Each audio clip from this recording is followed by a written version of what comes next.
ان الحمد للہ نحمده ونستعینه ونستغفر. تھوڑی آواز کٹ یار، میری اپنی حالے آواز کھلنی. ونعوذ باللہ من شرور انفسنا ومن سیئات اعمالنا. ٹھیک ہے، ہن ہاتھ نہ لائی، تھام مار چھڑوں گا. سے تو دیے میں دیے جی. یقین جانو آ جڑا مائک ہے نا، یہ دے تے بھی غسل واجب ہویا ہے. ہاں جی سب چلو کوئی گل نہیں. یہ اللہ تعالیٰ نے نا یہ بھی سانو اجر دینا ہے انشاءاللہ. نہ تہاڈی مہربانی، یہ نہ سپرے نال میں ہی بے ہوش ہو جا. رومال ٹھیک نہیں یار، سبحان اللہ، اللہ تو جان نہیں یار، بس ٹھیک. اصل میں تھکا سٹ کے نا یہ تئی نہیں پھر چھڑ دینے، بڑی مکرو پھر بو ہوندی ہے. پتر فوم لایا کر بچے رہے تھے، جڑا مولوی بہتیاں رالا سٹے نا انہوں پھڑ لیا کر، بھئی روپیہ 500 تر دے ہی تھے. فوم جڑا نا بہتر ہے. ان الحمد للہ نحمده ونستعینه ونستغفر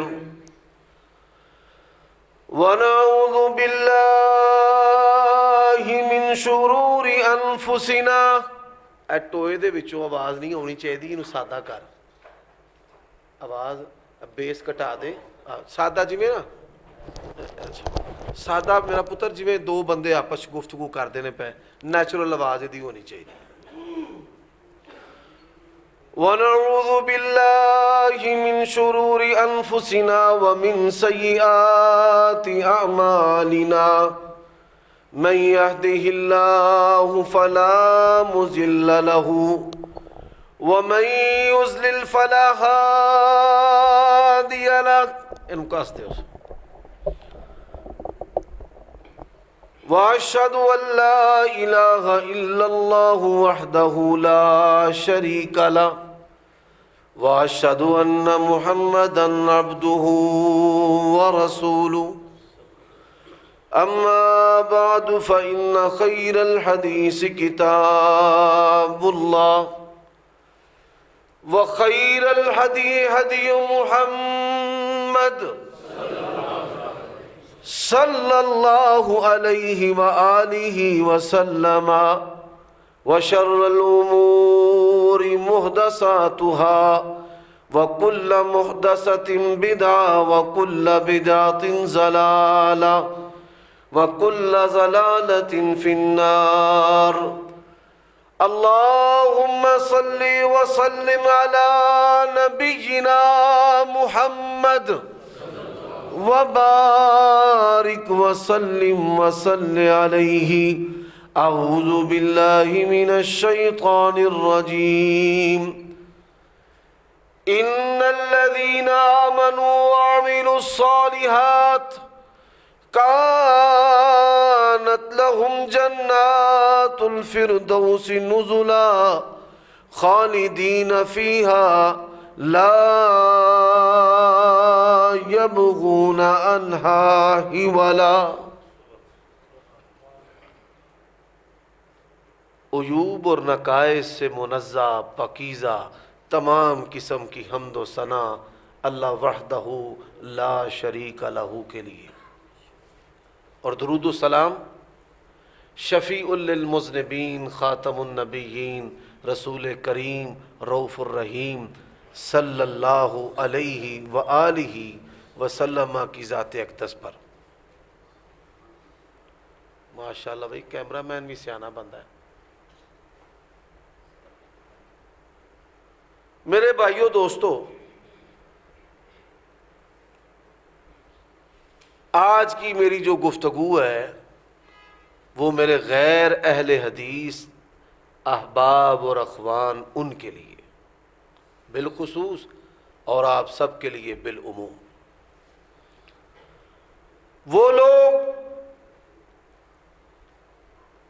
جو ریکارڈ کر رہے ہیں سن رہے ہیں ان کو یہ مایوسی ہوگی کہ میں کسی کو گالی دوں گا یا گالی کا جواب دوں گا۔ اپنے بیگانے مجھ سے واقف ہے، کوئی گالیاں دیتا ہے تو عمر صدیق اس کے جواب میں اتنی زیادہ قرآن کی آیات اور احادیث پڑھتا ہے، اور نہ کبھی بازاری جملے ہم نے کسے ہیں، اور نہ ہی کوئی فتح شکست کا خبط ہمارے اوپر سوار ہے۔ فقیر آئے صدا کر چلے، صدا خوش رہو یہ دعا کر چلے۔ ہم آئے ہیں آپ کے پاس اللہ تعالیٰ اور اس کے رسول کی دعوت کو لے کر، اور اس دعوت کے لیے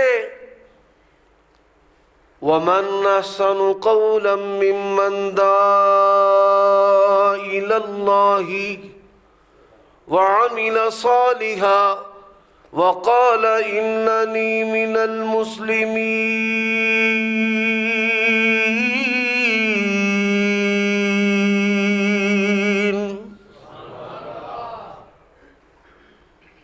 اس کے لیے اللہ تبارک و تعالیٰ نے بہترین معیار مقرر کیا ہے۔ وہ معیار اللہ کا قرآن، نبی علیہ السلام کی سنت، اور جو طریقہ اور طرز ہے وہ صحابہ کرام رضوان اللہ علیہ مجمعین کا ہے۔ عمل جو ہے وہ ایسی خوشبو ہے جو لوگوں کو کھینچتی ہے، اور عمل جو ہے یہ بہترین دعوت ہے۔ میرے بھائیو دوستو، دوسری بات، ہمارے نبی دنیا میں آئے تھے مسلمان کرنے کے لیے، اور آج کل مدرسوں کے اندر ٹکسال لگا ہوا ہے کفر کے فتوے لگانے کا، اور مولوی کفر کے فتوے بانٹ کر بڑے خوش ہوتے ہیں، میں نے آج اسے بھی کافر بنا دیا ہے اور اسے بھی کافر۔ اللہ کی قسم، میرا اور یہ جو سامنے اہل حدیث بیٹھے ہوئے ہیں جو بالکل عام ہے، عامی ہے، جسے ہم جاہل کہہ سکتے ہیں، وہ مدرسے کا نہیں پڑھا، اس کو شاید ناظرہ پڑھنا بھی نہیں آتا، اس اہل حدیث کا دل بھی ٹٹول کر دیکھ لے، ہم کسی بھی مسلمان کے جہنم جانے کو کبھی بھی قبول کرنے کے لیے تیار نہیں ہیں۔ حافظ فقیر اللہ صاحب تشریف فرما ہیں، آپ ان سے بے شک پوچھ لیں۔ اور ہمارے جو فریق مخالف ہیں وہ ہمیں گستاخ رسول، منکر اولیاء، گستاخ اولیاء، انگریز کے دور کی پیداوار، اور کافر، اور نہ جانے کیا کچھ بنا بیٹھے ہیں۔ اور میں تو ان کافروں کا، وہ غیر مسلم جو پیدائشی غیر مسلم ہیں، ان کا شکریہ ادا کرتا ہوں کہ وہ ہمیں مسلمان سمجھتے ہیں، اور ایسے مسلمانوں کو اللہ ہدایت دے جو ہمیں کافر سمجھتے ہیں۔ تیسری بات، دنیا کا سب سے مشکل کام ایٹم بم بنانا نہیں ہے، کووڈ-19 کا علاج ڈھونڈنا نہیں ہے، دنیا کا سب سے مشکل کام مسلمانوں کو اسلام کی دعوت دینا ہے۔ دنیا کا سب سے مشکل کام کیا ہے؟ مسلمان کو اسلام کی دعوت دینا۔ ایک قبر پرست کو اگر آپ کہیں کہ علی اجویری اور اجمیری داتا مشکل کشا دستگیر گنج بخش نہیں ہے، کون ہے؟ اللہ ہے، تو آپ کو مارنے پہ تل جائے گا، بلکہ وہ اپنا فریضہ سمجھتا ہے کہ دنیا کا سب سے اہم کام جو ہے وہ وہابی کو ختم کرنا ہے۔ اب ذرا غور کیجئے، ہمارے پاس کوئی مال و دولت بھی نہیں، اور تیجا، دسواں، چالیسواں ششمائی اور برسی کی مستقل روٹی بھی نہیں کہ جس پر ہم لوگوں کو جمع کر لیں، بلکہ لوگوں کی تو شکایت ہی اکثر ہماری عوام سے یہ ہے کہ آپ لوگ بڑے سخت ہیں۔ لیکن اس کے باوجود بھی مسلک اہل حدیث جو تیزی سے پھیل رہا ہے، یہ کس کی خوبی ہے؟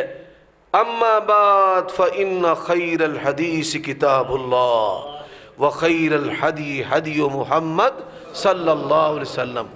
بہترین کتاب اللہ کی کتاب ہے قرآن مجید، اور بہترین سیرت اور اسوہ جناب محمد الرسول اللہ صلی اللہ علیہ وآلہ وسلم کا ہے۔ حضرات چوتھی بات، آپ غیر اہل حدیث بھائیوں کی مسجدوں کے اندر چلے جائیں، سینے پر ہاتھ باندھیں، پاؤں سے پاؤں ملائیں، اونچی آمین کہیں، آپ کو اٹھا کر مسجد سے باہر پھینک دیا جائے گا۔ صلاح عام ہے یاران نقطہ داں کے لیے۔ اللہ نے نبی علیہ السلام کی طرح، آپ کے صحابہ کی طرح ہمیں بھی سینے کھلے دیے ہیں۔ کوئی آ کر نماز پڑھے، جمعہ پڑھے، کوئی سنی ہو شیعہ ہو، ہم خوش ہوتے ہیں۔ اللہ کی قسم ہے ہمارے دل کبھی تنگ نہیں ہوئے۔ میرے بھائیوں دوستو، آج میں اپنے مسلک کا تعارف آپ کے سامنے پیش کرنا چاہتا ہوں، دوسروں کے عیب نکال کر نہیں، فتوے لگا کر نہیں، جہنم رسید کر کے نہیں۔ رب ذوالجلال کی قسم ہے میں اپنا منہج بیان کر چکا ہوں کہ کسی عام اہل حدیث کی دل کی آواز کیا ہے، اے اللہ امت مسلمہ کے ایک ایک فرد کو شرک سے، بدعت سے، حرام سے، گناہ سے بچا کر کے جہنم سے محفوظ کر کے اپنی جنت کے اندر لے جا۔ میرے بھائیوں آئیے، سب سے پہلے یہ جو ہمارے اوپر الزام ہے کہ یہ انگریز کے دور کی پیداوار ہے، ناک اپنا کٹا ہوا ہے اور ناک والے کو عیب دار بنا دینا کہ نکو آ گیا ہے، جو چاہے اس نے کرشمہ ساز کرے۔ یہاں پہ کچھ لوگوں کے ذہنوں میں یہ سوال پیدا ہوگا کہ اللہ تعالیٰ نے تو ہمیں مسلمان بنایا ہے، یہ اہل حدیث اور اہل سنت جو ہیں یہ کہاں سے آ گئے؟ حضرات آپ یہ سن کر حیران ہوں گے کہ یہ مقدس لفظ جو ہے وہ صحابہ کرام کے دور میں استعمال ہوا ہے، اور تابعین، اتباع التابعین، ائمہ محدثین نے نبی علیہ الصلاۃ والسلام کی جماعت کے لیے اس لفظ کو بطور وصف، بطور علامت، بطور شناخت کے استعمال کیا ہے۔ جو آیت کریمہ میں نے تلاوت کی ہے، اب یہاں سے میں اپنی بات کو شروع کرنے لگا ہوں۔ ان الذین آمنوا وعملوا الصالحات، جنت جانے کے لیے اللہ تعالیٰ نے دو چیزوں کی شرط لگائی ہے۔ کتنی چیزوں کی؟ دو، ایمان اور عمل صالح۔ اگر ایمان میں خرابی ہے، اللہ کا اعلان ہے وَأَنَّهُ مَن يُشْرِكْ بِاللَّهِ فَقَدْ حَرَّمَ اللَّهُ عَلَيْهِ الْجَنَّةَ، جو بھی شرک کرے گا اللہ تبارک و تعالیٰ نے اس پر اپنی جنت کو حرام کر دیا ہے۔ رب ذوالجلال کی قسم ہے، نبی علیہ السلام اور صحابہ کی طرح مستق اہل حدیث کے چوکیدار علماء اور متوالے مقتدی امت کی عزتوں کے محافظ ہیں۔ کس کی لعنت ہے؟ اللہ کی، اس کے رسول کی۔ کس پر؟ جو حلالہ کرتا ہے اس پر بھی، اور جس کے لیے کروایا جاتا ہے اس پر بھی۔ امت کی بیٹیوں کی عزتوں کو ہم نے گالیاں کھا کر کے محفوظ کیا ہے۔ اے اللہ تیرے نبی کا فرمان ہے حلالہ کرنے والے پر بھی لعنت ہے اور جس کے لیے کروایا جائے اس پر بھی لعنت ہے۔ میرے بھائیوں اہل حدیث نے گالیاں کھائیں، کس وجہ سے؟ چور نہ شرابی ہوں میں، جرم یہ کہ وہابی ہوں میں۔ ہم نے اس کھانے کو، اس مال کو، اس دین کو دین کا حصہ نہیں بنایا جس پر محمد مصطفیٰ احمد مجتبیٰ صلی اللہ علیہ وسلم کی مہر نہیں ہے۔ کیا سویہ ہم نہیں پسند کرتے؟ حلوہ جو ہے وہ ہم نہیں کھاتے؟ گوشت جو ہے وہ ہمیں پسند نہیں ہے؟ میرے بھائیوں دوستو، یہ اللہ کی نعمتیں ہیں جو ہر فرد و بشر کو پسند ہے، پر ہم کھاتے کیوں نہیں ہیں؟ کہ ان کھانوں پر نبی علیہ الصلاۃ والسلام کی مہر نہیں ہے۔ تویز دھاگوں، ٹونے منتر اور اولاد، بیٹے بیٹیاں، جو عزتوں کے ساتھ کھلواڑ ہو رہا ہے، اور جو زنا اور خفیہ جنسی تعلقات ہیں، اہل حدیث نے اس کے سامنے بھی بند باندھا۔ یا ایھا النبی قل لازواجک وبناتک ونساء المؤمنین یدنین علیہن من جلابیبہن۔ سودک کا ہندوانہ نظریہ ہو، ہم نے جوتے کی ٹھوکر سے اڑا کے رکھ دیا۔ اور جو لوگ کہتے ہیں اتوار کم خار، پیر کم سیر، منگل وجے سنگل تے بدھ کم سدھ، تے جمعرات پیراں فقیراں دا سن لو رب کا اعلان ان عدت الشہور عند اللہ 12 شہرا فی کتاب اللہ یوم خلق السماوات والارض منها 4 حرم۔ اور میرے بھائیو دوستو، نبی علیہ السلام نے اپنی زندگی کے اندر مختلف فتنوں کے بارے میں امت کو خبردار کیا۔ مثال، نبی علیہ السلام نے فرمایا میری امت کے اندر زنا عام ہوگا، شراب عام ہوگی، شراب کے نام بدل بدل کر اس کو پیا جائے گا، سود کے نام بدل کر اس کو کھایا جائے گا۔ لیکن ان فتنوں سے بڑا فتنہ اللہ کے نبی نے فرمایا ان اخوف ما اخاف علیکم الائمۃ المضلین، میں اپنی امت پر سب سے بڑھ کر جس چیز کا خوف کھاتا ہوں وہ علماء سو کا، برے مولویوں کا۔ میرے بھائیوں کیا وجہ ہے؟ زنا کرنے والا اس کو گناہ سمجھتا ہے اور بدعت کرنے والا بدعت کو گناہ نہیں سمجھتا۔ گناہ کرنے والا اس کو گناہ سے توبہ نصیب ہوتی ہے اور بدعت کرنے والا اس کو بدعت سے توبہ نصیب نہیں ہوتی۔ اس وجہ سے شرک اور بدعت کو زنا اور شراب سے بھی بدتر سمجھا اور کہا جاتا ہے۔ حضرات غور کیجئے گا، نبی علیہ السلام نے علماء سو کے فتنے کو زنا اور شراب اور قتل کے فتنے سے بھی بدتر کہا ہے۔ عالم سو لوگوں کے اندر اپنے پیٹ کے لیے ان کثیرا من الاحبار والرہبان لیاکلون اموال الناس بالباطل، فرمایا بہت زیادہ علماء سو، درویش، صوفی، پیر، راہب، مولوی لوگوں کے مال نہ حق طریقوں سے کھاتے ہیں۔ میرے بھائیوں ان حق طریقوں سے امت کو خبردار اہل حدیث نے کیا ہے۔ اور سنیے، نبی علیہ السلام نے جن فتنوں سے خبردار کیا ان فتنوں میں ایک فتنہ ہے شرک کا۔ آپ صلی اللہ علیہ وآلہ وسلم نے فرمایا قیامت تب تک قائم نہیں ہوگی جب تک میری امت جو ہے وہ دوبارہ لات اور منات، یعنی یہ جو بت تھے جن کی پرستش و پوجا ہوتی تھی، اسی طرح ویسے شرک نہ شروع کر دے۔ رسول اللہ صلی اللہ علیہ وسلم نے امت میں شرک کے بارے میں پیشین گوئی فرمائی۔ آپ صلی اللہ علیہ وآلہ وسلم نے فرمایا میری امت کے اندر ایسے لوگ بھی ہوں گے جو صحابہ کرام کو برا کہیں گے۔ اذا رأیتم الذین یسبون اصحابی فقولوا لعنۃ اللہ علی شرکم۔ آج دیکھیے اہل حدیث کا دشمن بھی آج تک اہل حدیث کے عقیدہ توحید پر انگلی نہیں اٹھا سکا۔ اللہ کے فضل سے اہل حدیث کے اندر شرک موجود نہیں ہے۔ اور میرے بھائیوں دوستو، اہل حدیث تمام کے تمام صحابہ کے جنتی ہونے کا عقیدہ رکھتا ہے۔ میرا عقیدہ ہے جس طرح ابو بکر جنتی ہیں اسی طرح عثمان، عمر، غنی، علی اور حضرت معاویہ جنتی ہیں۔ ناموس رسالت میں تمام انبیاء یکساں ہیں۔ آج کھلی کھلی باتیں ہوں گی، اسی طرح شرف صحابیت میں بھی تمام صحابہ یکساں ہیں۔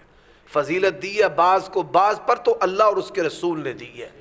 میرے بھائیوں ہمارا سلیبس سنتے جانا، صحیح بخاری کی حدیث ہے، فرمایا میرے بعد کچھ لوگ ایسے ہوں گے یفتون برأیہم۔ آپ کے مفتی صاحب تشریف فرمائیں، ادھر ہی بیٹھے یا چلے گئے ہیں؟ آ جاتے ہیں۔ صحیح بخاری کی اور دیگر کتابوں میں حدیث ہے، فرمایا یفتون برأیہم فیضلون ویضلون۔ اپنی رائے کو دین بنائیں گے۔ کس کو دین بنائیں گے؟ بولیے کس کو؟ رائے کو۔ خود بھی گمراہ ہوں گے اور اوروں کو بھی گمراہ کر دیں گے۔ اللہ تیرا یہ شکر ہے کہ کبھی اہل حدیث نے اپنی رائے تو دور کی بات ہے، ہم نے تو امام ابو حنیفہ، امام مالک، امام شافعی اور امام احمد ابن حنبل کی رائے کو بھی دین تسلیم نہیں کیا۔ ہماری تو لڑائی غیروں کے ساتھ یہی ہے، وہ کہتے ہیں ہم حنفی، ہم کہتے ہیں اللہ نے ہمیں محمدی ہونے کا مکلف کیا ہے، حنفی ہونے کا مکلف کیا ہی نہیں۔ اور کلمہ پڑھنے کا مطلب یہ ہے، نماز اللہ کے نبی کی، کلمہ بھی اللہ کے نبی کا۔ کلمہ پڑھنے کا مطلب ہے کلمہ آپ کا پڑھا ہے، طریقہ زکوٰۃ اور حج اور روزہ اور عیدیں اور خوشیاں اور غمیاں آمنہ کے لال جناب محمد رسول اللہ صلی اللہ علیہ وسلم۔ ہم نے کبھی ایسا منظر نہیں پیش کیا کہ نعوذ باللہ اللہ کے نبی کے پاس صرف کلمہ تھا اور طریقت اور شریعت وہ امام ابو حنیفہ کی تھی. دنیا کے اندر ایک جماعت ہے, جاؤ ٹٹول کر دیکھو. میرے بریلوی بھائیوں, دیوبندی دوستو, اور میں شیعہ حضرات سے بھی کہتا ہوں, اپنے آپ کو جعفری کہلوانے والوں, ہماری کوئی لڑائی نہیں تمہارے ساتھ, پر غور کرنا میری دعوت پر. تم نے اپنے آپ کو کیا بنایا؟ پہلے مسلمان بنایا, پھر اہل سنت بنایا, پھر حنفی شافی مالکی حنبلی بنایا, پھر قادری نقشبندی سہروردی چشتی بنایا, اور پھر تو نے نشاہی اور دیوبندی اور بریلوی اور حیاتی اور مماتی بنایا. رضینا قسمت الجبار فینا. یہ اہل حدیث ہے, عقیدے میں بھی محمدی ہے, مسلک میں بھی محمدی ہے, مشرب میں بھی محمدی ہے, فضائل میں بھی محمدی ہے, مسائل میں بھی محمدی ہے, اور رب کی قسم ہے جینے میں بھی محمدی ہے, مرنے میں بھی محمدی ہے. اللہ کی قسم ہے, جو آمنہ کے لال علیہ السلام نے کیا ہم نے تو وہ کرنا ہے. اللہ نے اسی کو دین قرار دیا ہے. میرے بھائیوں, میں سادہ باتیں کرنا چاہتا ہوں. ان سے پوچھو یہ تقسیم در تقسیم در تقسیم کا عمل تم کہاں سے لے آئے ہو؟ ما انزل اللہ بہا من سلطان.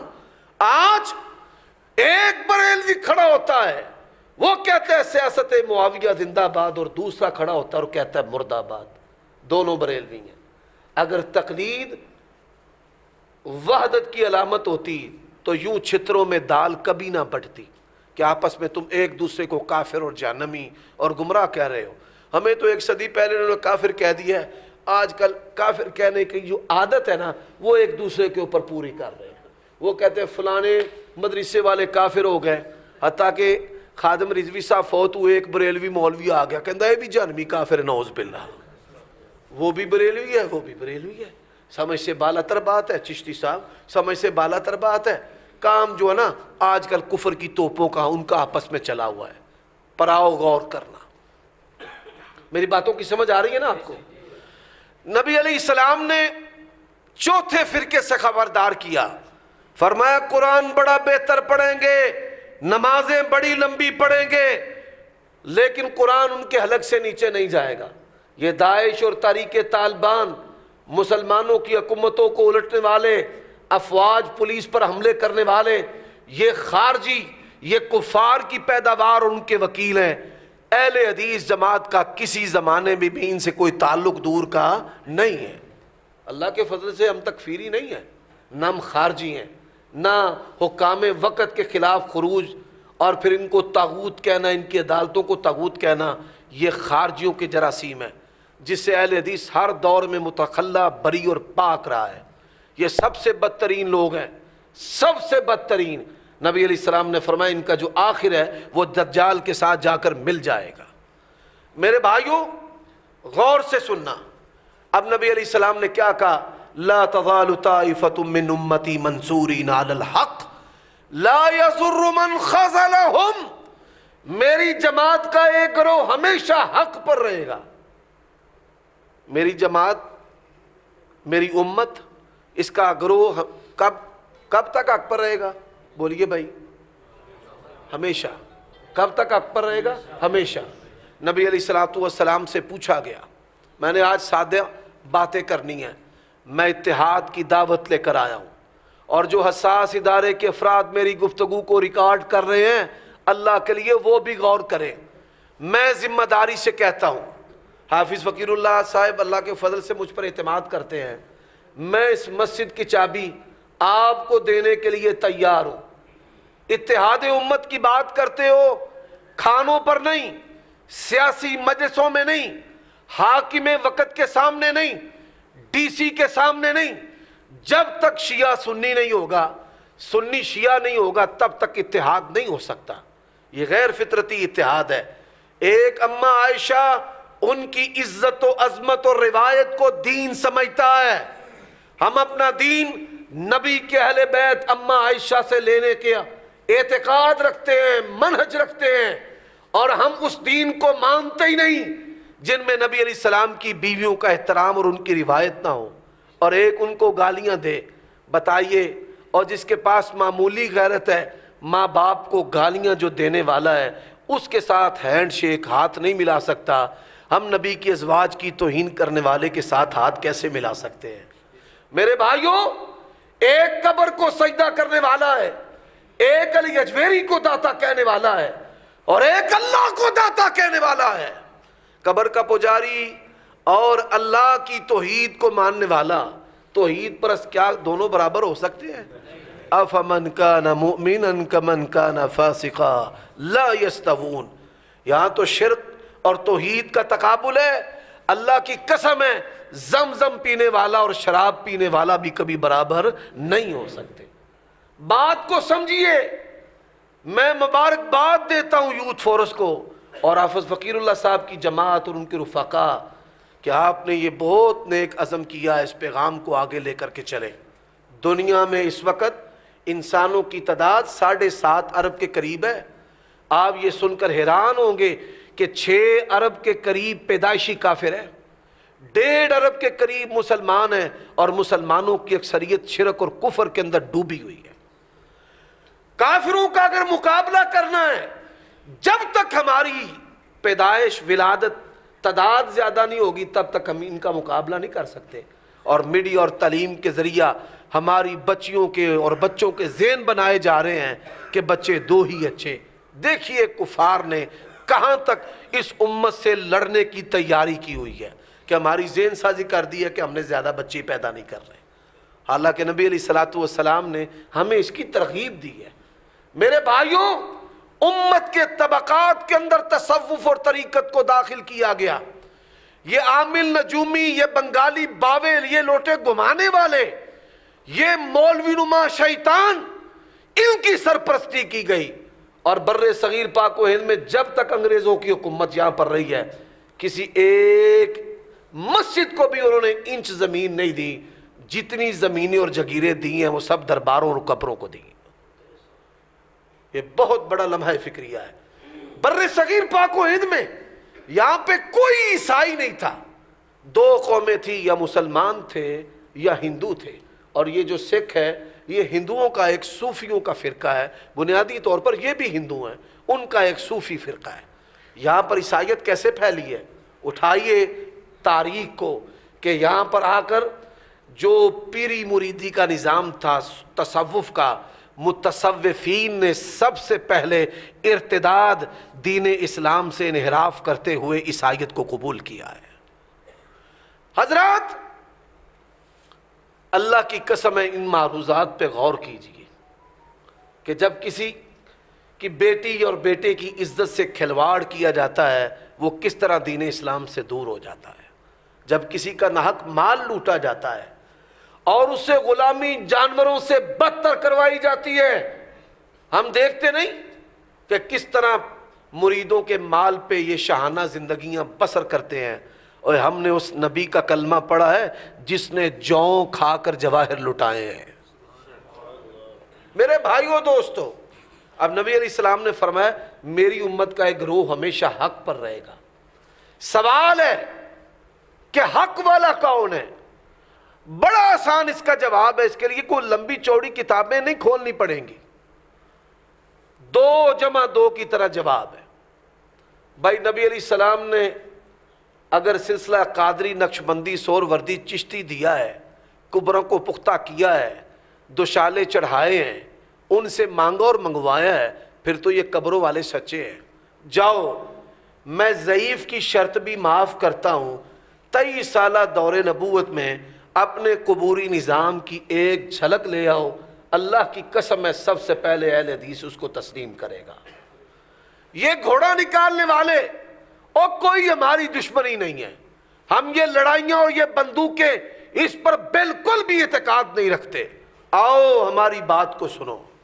نبی علیہ السلام نے یا علی مدد کہنے والوں غور کرنا اس بات پہ کہ علی نے خیبر میں کس سے مدد مانگی ہے، حسین نے کربلا میں کس سے مدد مانگی ہے، اور ائمہ اہل بیت کا عقیدہ کیا عقیدہ تھا۔ متع کی بات کرنے والوں مجھے بتاؤ اہل بیت میں سے کس نے متع کیا تھا؟ سبحانک ھذا بہتان عظیم۔ حضرات، میں بات کو اور واضح کرنا چاہتا ہوں. اللہ کے نبی نے فرمایا جس پر میں اور میرے صحابہ ہیں وہ حق والی جماعت ہے. آئیے قرآن کا نام مرزائی بھی لیتے ہیں, شیعہ بھی لیتے ہیں, بخاری و مسلم کا والا اہل سنت بھی دیتے ہیں, صحابہ کرام کی کسوٹی پر مسلک کو پرکھتے ہیں. ہم شروع ہوتے ہیں, تم نے قبر پر اذان دی, اگر صحابہ نے دی تو تم سچے. تم نے اذان سے پہلے الصلاۃ والسلام علیکہ یا رسول اللہ پڑھا, اگر صحابہ نے پڑھا تو تم سچے. تیجا, 10واں, 40واں, ششمائی, برسی اگر صحابہ نے کی تو تم سچے. یہ چوہارے, یہ مکھانے, یہ گڈلیاں اگر صحابہ سے ہیں تو تم سچے. جشن عید میلاد النبی صحابہ سے تو تم سچے. بن کے ان کے علماء نے لکھا ہے ہاں ہم مانتے ہیں صحابہ کرام نے اس عید کو نہیں منایا, اس لیے نہیں منایا کہ وہ بڑے مصروف تھے, اس لیے نہیں منایا کہ ان پر بڑا غم تھا. کیسی امت ہے کہ تمہیں نبی کا دنیا سے جانے کا غم ہی نہیں ہے. اور میرے بھائیوں, صحابہ کرام نبی علیہ السلام کی وفات کو دنیا کے ہر غم سے بڑھ کر محسوس کرتے تھے. اور آج یہ کیسا امتی ہے کہ نبی کی وفات کا دن بھی ہے اور کھانے اور جشن بھی اور بھنگڑے بھی ہیں, اور سونا آیا سج کے گلیاں بازار. یہ گلیاں بازار اور یہ نالیاں گٹر سجانے کے لیے اللہ کے نبی نہیں آئے. اللہ کے نبی دنیا میں سیرت کو سجانے آئے ہیں, زانیوں کو پاک دامن بنانے آئے ہیں, شرابیوں کو زمزم کا رسیہ بنانے آئے ہیں, سیاحوں کو بیت اللہ کے گرد طواف کروانے آئے ہیں. اللہ کے نبی تو آئے شرم و حیا کا پیغام لے کر کے, امت کی بیٹیاں تیری بیٹیوں کی طرح ہیں. میرے بھائیوں غور کیجیے ان باتوں پر. حضرات اب نبی علیہ الصلوۃ والسلام نے فرمایا کہ میری امت کا ایک گروہ ہمیشہ حق پر رہے گا. اب اس حق والے گروہ دو وصف سے یاد کیا گیا ہے, ایک اہل سنت سے اور ایک اہل حدیث سے. سنت نبی دی مننی نہیں, اہل سنت اخوان دے کی مانے, تے قول سے عبیدہ رد کرنا تے ول جماعت اخوان دے کی مانے. غور کیجئے گا, میں عقیدے پر تفصیل سے نہیں جانا چاہتا, میں آپ کو اہل حدیث کی قدامت بتانا چاہتا ہوں. پہلے تو انہوں نے کہا لفظ اہل حدیث کے ساتھ کسی مذہبی فرقے کا دنیا میں وجود ہی نہیں. میں نے کہا اچھا آؤ پھر ذرا لفظ اہل حدیث کے ساتھ مذہبی فرقے کا وجود تو دیکھیں کہ دنیا میں ہے یا نہیں ہے. جامع ترمذی کے اندر امام ترمذی حدیث لے کر آئے ہیں یہی کہ اللہ کے نبی نے فرمایا ایک گروہ میری جماعت میری امت کا ایک گروہ ہمیشہ حق پر رہے گا. فرماتے میں نے امام بخاری سے پوچھا یہ حق والا گروہ کون سا ہے, تو امام بخاری نے کہا کہ یہ حق والا گروہ اہل حدیث گروہ ہے. سن رہے ہیں بھائی. امام احمد سے پوچھا گیا حق والی جماعت کون سی ہے, امام احمد نے کہا حق والی جماعت اہل حدیث جماعت ہے. امام شافعی سے پوچھا گیا حق والی جماعت, انہوں نے کہا اہل حدیث جماعت. اور آپ یہ سن کر حیران ہوں گے 94 مرتبہ صحاح ستہ کی مرکزی کتاب جامع ترمذی میں امام ترمذی نے 94 مرتبہ اہل حدیث کا ذکر کیا ہے. کتنے مرتبہ؟ اچھا پھر ساتھ ہی ڈھیلے پڑ گئے, نہیں اس سے مراد تو محدثین ہے. تمہارا ریڑھی والا بھی اہل حدیث ہے, دکاندار بھی اہل حدیث ہے, چوکیدار بھی اہل حدیث ہے. میں نے کہا ہاں, جو اہل حدیث اپنے آپ کو کہتے تھے ان سے ہی پوچھتے ہیں کہ آپ صرف علماء کو اہل حدیث سمجھتے ہیں یا عوام کو بھی. امام احمد رحمہ اللہ کا قول ہے, وہ فرماتے ہیں کل من یستعمل الحدیث هو اہل الحدیث. عالم ہے, عامی ہے, جاہل ہے, چوکیدار ہے, پھیری والا, دکاندار ہے, ذمہ دار ہے, سیاستدان ہے, جس کا عقیدہ عمل پیغمبر کی حدیث ہے وہ اہل حدیث ہے. کیسی بات کرتے ہیں.